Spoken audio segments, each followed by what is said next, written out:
Okay, and thanks everyone who's on for having your microphone on mute. We're going to get started. Welcome. Thank you for being here. And a very big welcome to Dr. David A. Bishop, the founder of Agile Worx and creator of Metagility, the first patented research-backed approach to successfully implementing Agile transformation. He is a technologist, consultant, researcher, entrepreneur, and instructor with over 25 years of experience in telecommunications, transportation, government, and utility industries. Welcome, Dr. Bishop. Thank you for having me. Thank you. Thank you for taking the time to give us some tips on using Agile to impact tech organizations during this very unique time. Glad to do it. Well, let's start where we are today.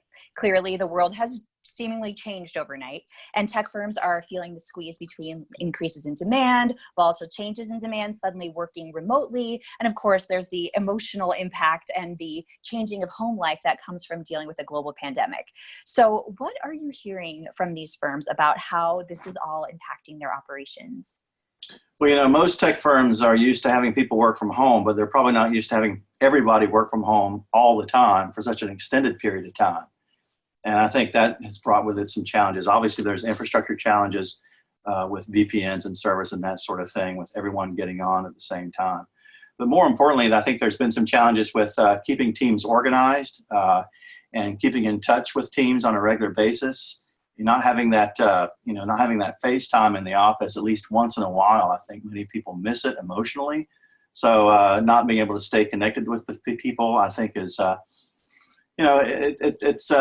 it's a challenge. I think it's, I'm hearing a lot of feedback about managers not used to being able to walk by the desks and say hey to people and talk to people and get feedback on a daily basis. And what they're doing is they're overloading people with a lot of work. They're overcompensating for the fact that they can't see people and be in touch with people on a regular basis during the day. And so I've had a lot of people tell me, I'm getting overloaded with more work than I typically would have to do in a regular day. And my manager is overcompensating. And I think that's causing a lot of stress. I think a lot of people struggle with how to manage this. And I think the key to it is just over communicating, as I often tell people, and also more high-touch communication. I think messaging and texting is fine, but I think picking up the phone or a video conference preferably, but sometimes bandwidth issues or VPN issues can give you some trouble there. So pick up the phone and talk to people. I think that works better than anything. Talk a lot and talk often. Yes, it was a lost art, the art of talking on the phone. So, that's a positive thing. We are getting to communicate with each other more in that way. It's nice to have that available as well as this face-to-face. I want to just go a little bit broader here. Can we go back, talk about the history of Agile? So many people follow the principles or want to, but don't really know where they came from. So can we go to the beginning before the Agile Manifesto was official, and where did it all begin? Yeah, sure. Well, I think it mostly began in the 1950s after World War II. There was a gentleman named Edward Deming who was brought in to help Japanese industry get back on their feet as part of Reconstruction after the war. And he had this system called statistical quality control. And he was brought in to help these various Japanese companies improve the quality of their products. It's hard to remember. Many of us weren't alive back then, but back in the 50s and 60s, Japan was known for not really creating the best products like they are today. And so the first company he worked with was Toshiba. And Toshiba was in the process of developing vacuum tubes. And most people probably don't know what vacuum tubes are or remember what they are, but vacuum tubes were the predecessors of microchips today in computers. So first in radios and electronics, originally you had vacuum tubes, and then you had transistors after that, and then that evolved into microchips. So Mr. Deming was brought in to help Toshiba with building better quality vacuum tubes for electronics, using some of the techniques that he had developed. And Deming went on to create something called total quality management and Deming's 14 points. And if you're in the field of industrial engineering, you've certainly heard of Deming and his 14 points. And many of his ideas became what we know today as lean manufacturing and Six Sigma. But so Japanese industry took these ideas and they ran with it.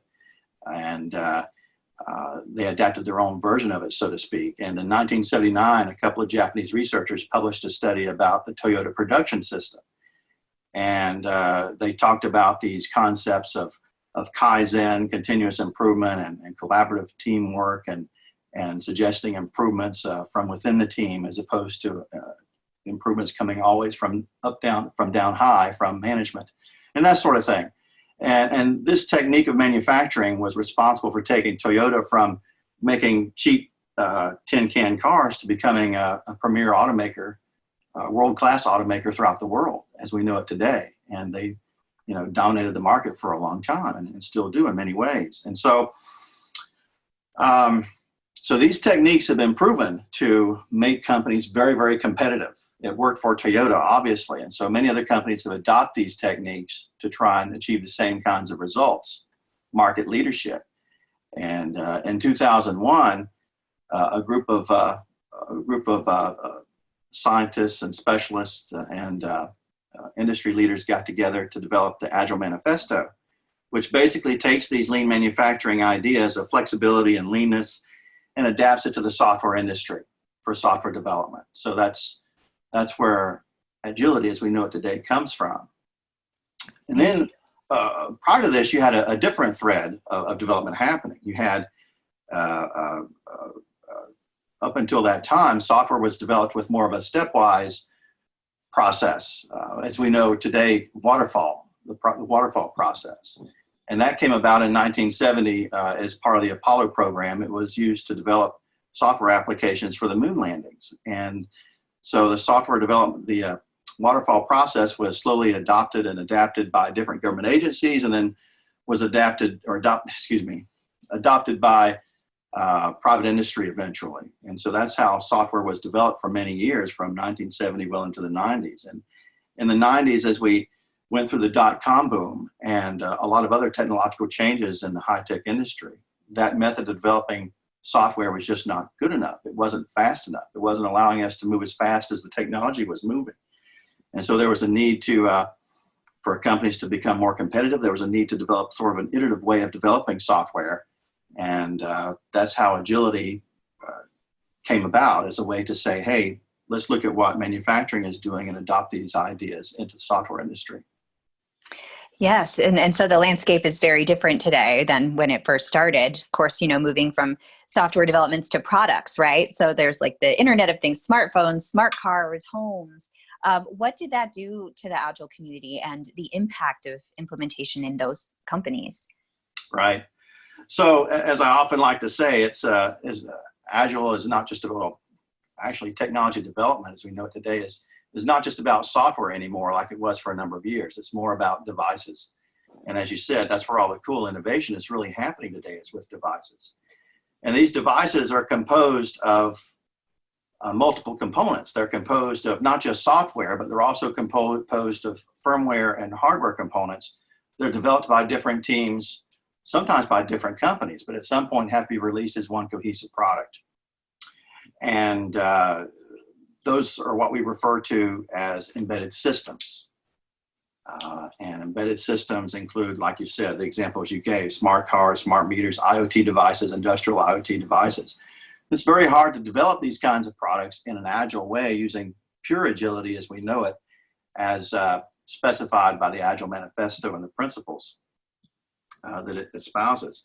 And so many companies struggled in the early 2000s who were in this kind of, who were developing these kinds of products, struggled terribly with trying to adapt Agile to developing products in this way. And so they had to figure out new ways of doing it. But in most cases, that didn't turn out so well. But as innovation has continued to move faster and faster, as technological change continues to move faster than most companies can keep up, there is a greater and greater demand for different processes and ways of developing these products. And so there was an extreme need to take Agile concepts and somehow adapt them to this type of product development. And that's part of what Metagility is all about. And that's how I got involved in developing the framework that I have. Yes, I want to hear more about Metagility, what the concepts are that can help remote teams maintain and potentially improve productivity through this major transition? I want to dig kind of deep in there. Right. So Metagility is a framework for developing technology, as well as a framework for managing technology development, similar to the other frameworks that many of us know about: SAFe, LESS, DSDM, Disciplined Agile, those kinds of frameworks. But this framework has a few unique characteristics. It's based on research, engaged business research, and it has been patented. It focuses on the product development engine of your company, which I'll go into a little bit later. But I think the most important aspect of it is the engaged business research component of Metagility, and knowing how it was developed and how it was created. Because most frameworks have been created based on anecdotal evidence or anecdotal studies. For example, an Agile consulting firm may develop a series of what they call best practices based on what's worked at certain companies and what's worked with their past clients and what their experiences have been. So they may develop an approach based on that kind of evidence, which usually culminates into that word best practices, which are not always bad. And in fact, in many ways, they can be good. But when you're solving these really tough problems, like managing Agile with embedded systems development, sometimes you have to use a stronger medicine to get to the right solution. And that's what engaged business research is all about. And the reason it's so valuable is because it's much more valid than just using anecdotal evidence or experience. It's not just, it's actually just more poignant and more applicable across different organizations and generalizable. It can be developed in such a way as to be applied across the industry and across different companies, as opposed to anecdotal knowledge, which oftentimes is only going to work in one company or one organization due to certain idiosyncrasies or the special context they're working in. The thing about research-based case studies and engaged business research is that it's extremely hard to get. Real research. I'm not talking about Google research or informal research. A lot of people have their own definitions of what real research is, but if you're going to conduct an engaged business research using real case studies, a good example would be if I was going to do a study on your family. I would have to move into your house. I'm going to be interviewing your kids and asking them questions about mom and dad. I'm going to be sitting at the dinner table and recording everything that's going on and taking notes. And then I'm going to do that for probably weeks, months, maybe years. And then after I'm done, I'm going to analyze and compile this research, and I'm going to publish it for your neighbors to see. That's something that many companies are not terribly excited about, at least at the outset. They want to control the narrative. And a lot of times they're not too excited about having this objective study done on them and being put under that kind of microscope. So these case studies are very hard to get because they're objective. They're not controlled by the company's management. They're not biased in any way. And so the knowledge you're getting is really super valid and super correct and super reliable, far above and beyond anything else that's probably subject to a lot of bias and idiosyncrasies. And so, and when you conduct this kind of research, it's typically sponsored by a university. It has to undergo a lot of compliance. It has to adhere to a lot of regulations and laws. There's laws you have to adhere to when you're doing studies on human subjects, whether you're injecting them with something or whether you're playing with their mind. Either way, there's a lot of rules you have to adhere to. And this work also has to be extensively peer-reviewed. And so that adds several layers of extra validity to the result that just isn't present in the other frameworks and studies that are out there. And that's what's really special about it, I think. Yeah, so this certainly makes you stand out. So that is what makes you different from other methodologies like Scrum, Kanban, Scaled, Agile. Is that the main thing? Are there other ways that you really are different? Yeah, there's a few. So with the research, you're going to get part of the research revealed what companies were doing right and what some of these companies were doing wrong. And the companies that were doing it right, in many cases, managed to acquire what I call a super agile adaptation that allowed them to become number one in their market. And so Metagility bottles those characteristics so that you can replicate the same results and potentially become a market leader in your industry. In addition to that, there was also a theory that came out of it called Agile Vorticity and Business Momentum, which answers the question of how agile you really are.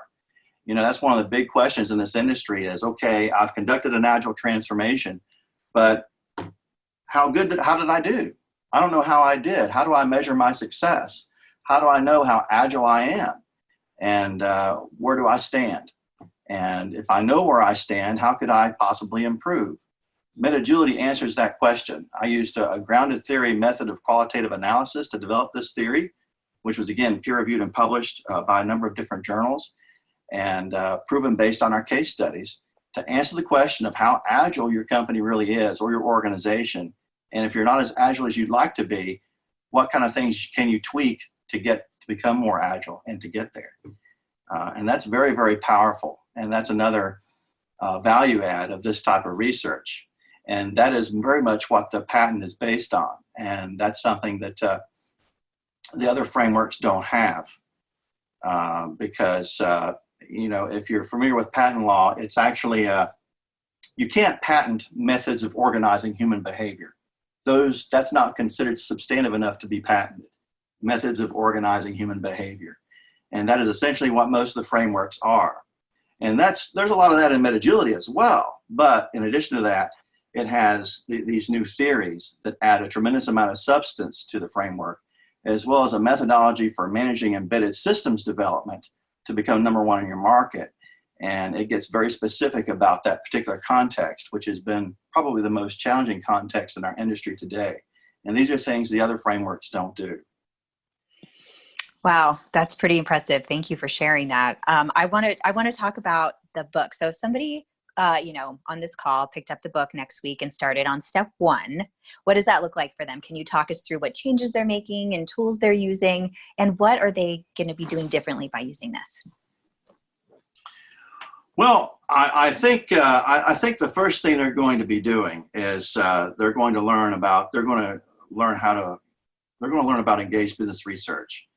They're going to learn what this type of research is, and it's going to give them a different tool set that they can use to apply to their Agile transformation efforts. And they could probably apply it to many other things that they're doing. But they're going to gain a new tool set of engaged business research, what this research looks like, how it's conducted in a general sense, and how they can apply it to what they're doing, whether it's an Agile transformation or maybe other things. And so that's very important. The next thing they're going to learn is they're going to learn to interpret the Agile Manifesto as we know it today through this lens that they've just gained. Because learning this engaged business research is going to give them a new set of eyes, in a sense. It's going to give them a pair of glasses that they can interpret things like the Agile Manifesto in a different way. And I'm going to illustrate how the Agile Manifesto has changed, in a sense, and how it's been applied to our best case studies that have become number one in their market. Because many people struggle with how to interpret the manifesto. When you look at it, what is it? It's 4 tenets, right, which are broken down into 12 principles.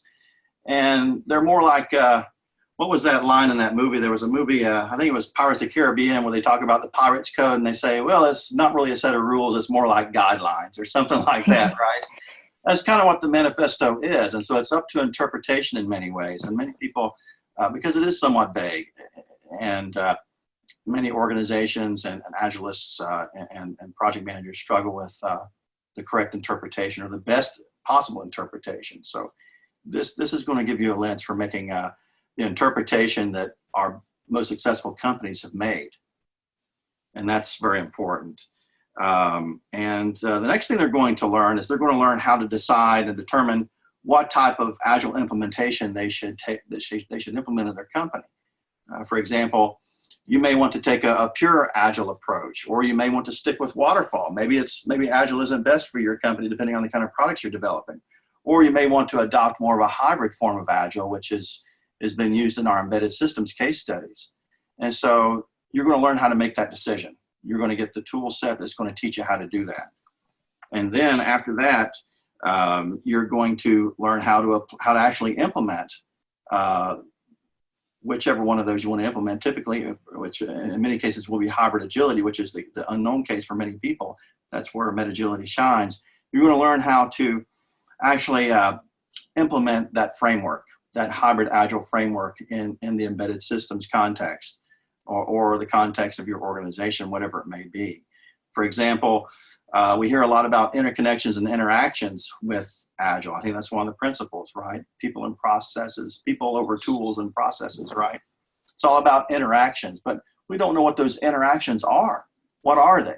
What kind of interactions am I supposed to be having? Am I supposed to be going around giving people hugs or what? So what Metagility does is it classifies the different types of interconnections and interactions you're supposed to be having and outlines exactly the kinds of meetings and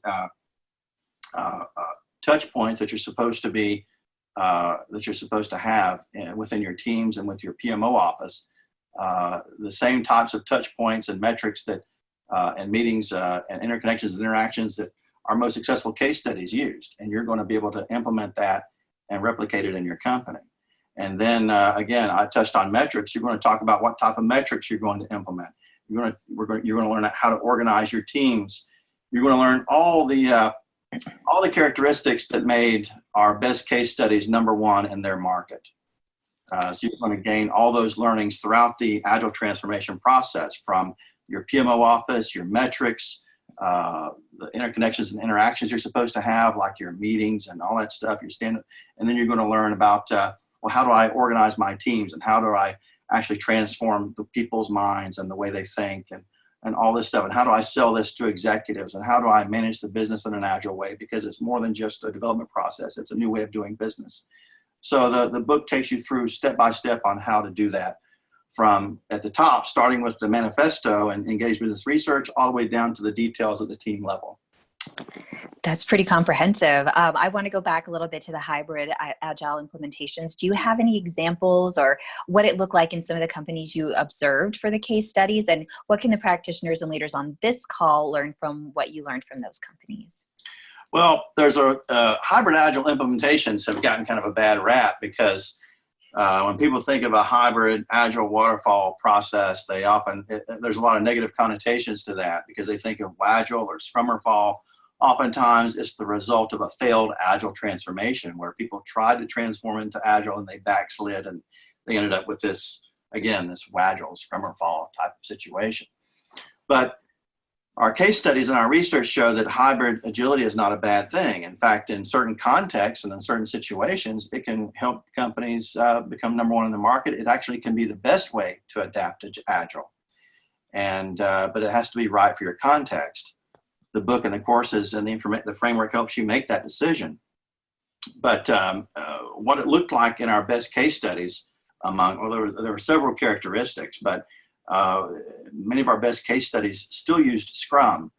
But what they did is they adapted different characteristics of Agile and Waterfall with different, depending on the teams and the kinds of products they were developing. For example, in an embedded systems organization where you have software, firmware, and hardware teams working separately, often on 3 separate product lines that have to be released as a cohesive product, you had the software teams who had more of a pure agile approach. They had their 2-week sprints and their daily stand-ups and all that stuff. But then you had the firmware teams who were developing software, which was tied very closely to the hardware development. And they typically had longer sprints. They had 30-day sprints. And they may not have a stand-up every single day. So they moved a little bit slower. And because they served as the glue, or as the link between the software and the hardware teams. And in Metagility, I go into detail as to what those interactions look like to manage that in the most optimal way. And then you had the hardware teams, which were in many ways still mostly waterfall oriented. They were developing hardware typically on a 12 to 18 month development cycle. But they still used certain techniques to keep up with the other faster moving teams. They would kick off a small 50,000, what we call a C-level project or a low budget project, to sort of develop rapid prototypes that they could use to develop something really quickly to provide the other teams so they could test and develop against. And so that's just an example of the kinds of techniques and differentiators that make a successful hybrid implementation with an unsuccessful one. Are there other types of hybrid implementations that you've seen? And what makes them qualify as being agile if they don't fit perfectly into what we understand, from the manifesto? Well, I think that the Agile Manifesto, like I mentioned earlier, it's it's a set of guidelines, right? And agility really is a concept. The ultimate goal is to be agile. And if your process is actually that you're adapting or adopting is actually making you more agile in your market and perhaps more agile than your competitors, then you're agile. What we've done is the framework that's been developed is based on case studies that have managed to achieve that kind of success. They've achieved that level of agility. And so that in itself tells you that it is agile. And it does adopt the same concepts from the Agile Manifesto. It's just a different interpretation based on engaged business research. A lot has changed over the past 20 years. When you look at, it's been almost 20 years since the manifesto was released in 2001. And if you look at how things are different today than they were back then, for example, tools, there's a part of the Agile Manifesto, it was always talked about, people are more important than tools. We don't want to worry so much about tools. But back in the day, tools were somewhat primitive compared to what we have today. You had version control tools and ticketing applications and maybe some basic requirements management type applications. But today, you've got a lot of innovative technologies around collaboration, Slack and things like that.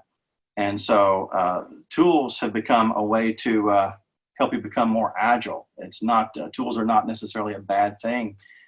And process is not necessarily a bad thing as it was portrayed, back in 2001. So just technology has changed, and that has a lot in the past 20 years, and that has influenced how the Agile Manifesto is really applied in practice. And that's something that's very important for people to understand, because there's still some people out there that think they have to adhere very strictly to those words in the Agile Manifesto, and in practice, it's not really quite like that. And that's why our case studies and our framework are so important. Thank you for that. I'm curious, when you look at what's out there, are there any, names of companies you could say, companies we might know as great examples to follow, who's doing this well? Sure. Intel and Nokia have done this well in the past. I've worked with a company in the power industry. I've worked extensively with Toshiba and their smart grid, smart energy business unit, and they've done that very well. Also with Vattenfall, a Swedish company that I worked with, Swedish power company, they've also done that very well. Right now, there's a couple of companies I'm working with. Georgia Pacific is doing quite well with it. We're in the process of adapting that process, this ideology, this framework. Honeywell is trying right now. It's another company that develops embedded systems. I'm also working with a company called Paramount Software Solutions, which is developing some innovative products around blockchain technology. Mm-hmm. And the cool thing about Metagility is that you're going to find it anywhere you find innovative technology products. Because the one of the big value adds of Metagility is it helps you get innovative technology out to the market before your competition does, or out to market as fast as possible. Because our studies showed that companies who grab that early critical market share are the ones who have the biggest, the most staying power and the best chances of market leadership long term. And so Metagility helps make that happen. And so if you're working with artificial intelligence or blockchain, or even IoT products, some of the more innovative ideas that are prevalent today in the technology industry, Metagility is probably the best framework to select. And we're having great success with it with some of these companies. That's wonderful. I want to just bring it back to what's going on right now, with the culture shift with the pandemic. So some industries are slowing down right now. Some are at a halt, and there are some tech industries that are also picking up speed rapidly and are trying to keep up with demand, adjusting to the new normal. So, for example, it's been said that Facebook discouraged workers from working from home and that the transition, along with their higher system demands, was challenging to the team. So what would you suggest for a company who's in that position right now? I think they have to look at I think they have to look at new ways of communicating. And we touched on it in the beginning, but I want to expand on that a little more because I think it's so important. You know, one of the limitations is bandwidth and VPN access and things like that that these companies use. But your phone doesn't have that limitation. So, you know, sometimes, you know, when necessity is the mother of invention, right? And so oftentimes when we find ourselves in these situations, we sometimes find ourselves going back to some older technology that we haven't used very much in a while. And so sometimes even a landline phone, which I always keep in case of the apocalypse, you know, you may be surprised. I worked for the telecom company for many years, and you'd be surprised the kind of reliability that's built into your landline phone. It's going to keep running even if the power goes out, and oftentimes always does. But I don't want to get off on a tangent there too much, but I think the key is over communication and developing new ways of communicating and developing high touch communication to relieve the anxiety that people have of not having that connection that they get in the office. And also to, they need to work with developing different ways of working as a team remotely. Mob programming is a good way to do it, as well as pair programming, which we talk a lot about in Metagility, but mob programming is another way to do it, to sort of bring in that cohesiveness. And you can do that through teleworking, by the way, mob programming. To bring in that cohesiveness that you're missing by not being in the office. And that's going to, I think that's going to help improve productivity and relieve a lot of anxiety. So those are some of the suggestions I would make. Thank you for that advice. I appreciate that. Before we take it to our listeners to see if they have any questions, I wanted to mention that when we can gather again in person, your company is hosting some events in major cities all over the nation. Tell our viewers what they'll experience when they join you and what are the major learning outcomes that they'll walk away with. Well, it's going to be an immersive experience. It's going to take them step by step through the Metagility framework. They're going to, and I touched on this earlier, but they're going to learn a new way of analyzing and processing information, engage business research, and they're going to learn how to interpret the Agile Manifesto and other ideas differently. They're going to learn how to apply these new knowledge tools to solving problems. And they can use it to solve many problems that they're dealing with, but in this class, we're going to focus on Agile Transformation and how to solve that problem. We're going to teach you how to decide and determine which type of Agile process you should adapt, whether it's a hybrid or whether it's pure Agile or whether it's waterfall. And we're going to help you determine what that's going to look like. What types of interactions and interconnections are you going to have? How do you need to organize your teams? What kinds of metrics do you need to use? How do you determine how Agile you are? And if you want to become more Agile, how do you get there? It's going to take you step by step through that process from, we're going to start at the top with the Agile Manifesto and engage business research, and then we're going to work all the way down to the PMO office and the executive office, and then at your team level and the individual contributor level. How to manage teams and how to manage your managers and how to manage your executives and get buy-in on this transformation, but also Agile mindset. How do you change the individual? How do you get the individual to buy into this new process, this new way of working, and how is it going to benefit them in their career as well as the team and the company? So it really covers the entire gamut of Agile transformation, and the end result is that you will have the tools and the knowledge that can help your company become number one in its market, even if you have the most difficult type of development situation possible, like embedded systems, complex products, large distributed teams all over the world, which are all challenges for typical Agile implementations. You're going to learn how to address these problems, and the knowledge you're going to get is not just best practices based on my personal opinion, but it's going to be based on engaged business research that's been validated by case studies and widely published and peer-reviewed by experts from all over the world. There's so much value in that. How can people find out how to sign up for that? Well, they can go to metagility.technology right now, and you'll see the current courses that we have planned and scheduled. Most of those are scheduled for the fall because obviously much has been canceled right now, obviously here in the spring and early summer, but most of the courses are in the fall. We do have one at the end of May still scheduled. So I would go to that website and take a look and see about signing up for one. Also, you can buy the book as well. You can type in Metagility on Google and you'll see it's sold just about everywhere. And so that's a good way to find out more about it, to sort of whet your appetite. And also you can go to agileworx.com, agile-worx.com, and find out more about our company and the products and services that we offer.